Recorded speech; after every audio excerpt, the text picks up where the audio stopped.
भारत का अमृत महोत्सव कार्यक्रम में आज हम सुनेंगे अमर शहीद तिलका मांझी की कहानी।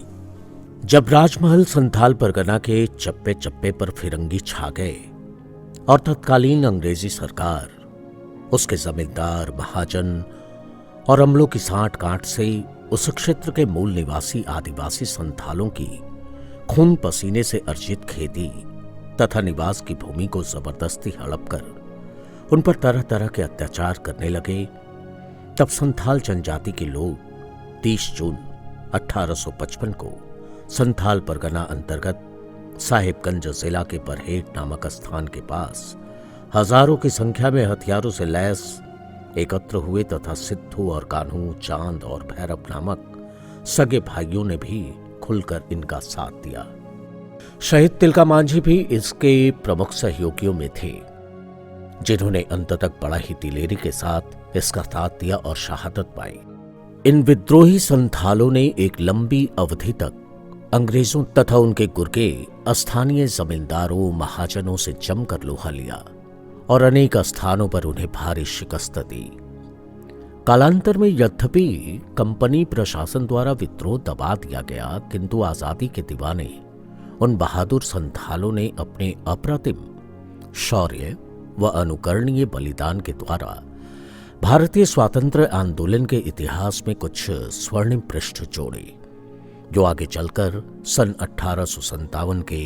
राष्ट्रव्यापी जन आंदोलन की पृष्ठभूमि सिद्ध हुआ। विद्रोह के लिए विषयुक्त तीर कमानों, फरसों, तलवारों तथा कुछ बंदूकों से लैस विद्रोही संथालों द्वारा दिए गए प्रयाण नारा दिवांग चला काम के गगनभेदी गर्जन के साथ वे आगे बढ़े। 20 जुलाई 1855 को विद्रोह को दबाने के लिए भागलपुर से भेजी गई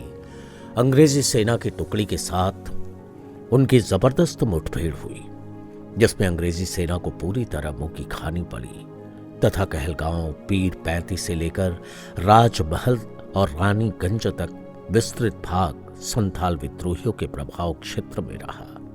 इस पूरे अभियान में शहीद तिलका मांझी ने अभूतपूर्व संघर्ष करते हुए शौर्य का परिचय दिया। इधर अंग्रेजी सरकार घबराकर पीरपैंती तथा उसके दक्षिण स्थित उनके संथाल बहुल क्षेत्रों में अधिक मजबूत सुरक्षा की व्यवस्था कर दी।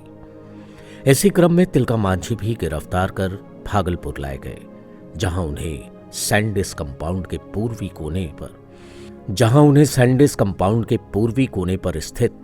एक पेड़ की डाल से लटकाकर सार्वजनिक रूप से फांसी दे दी गई। भागलपुर के स्वाधीनता प्रेमी नागरिकों ने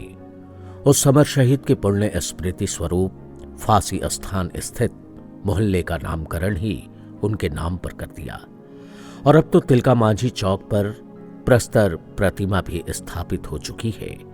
जो उससे होकर गुजरने वाले पथिकों को राष्ट्र प्रेम और गुलामी से मुक्ति के लिए हंसते हंसते अपने प्राणों का बलिदान करने की प्रेरणा देती है।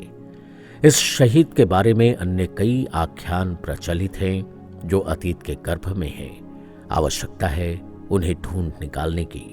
जो तिलका मांझी के प्रति सच्ची श्रद्धांजलि होगी। रचना विजय कुमार और आवाज थी श्रीकांत सिन्हा की।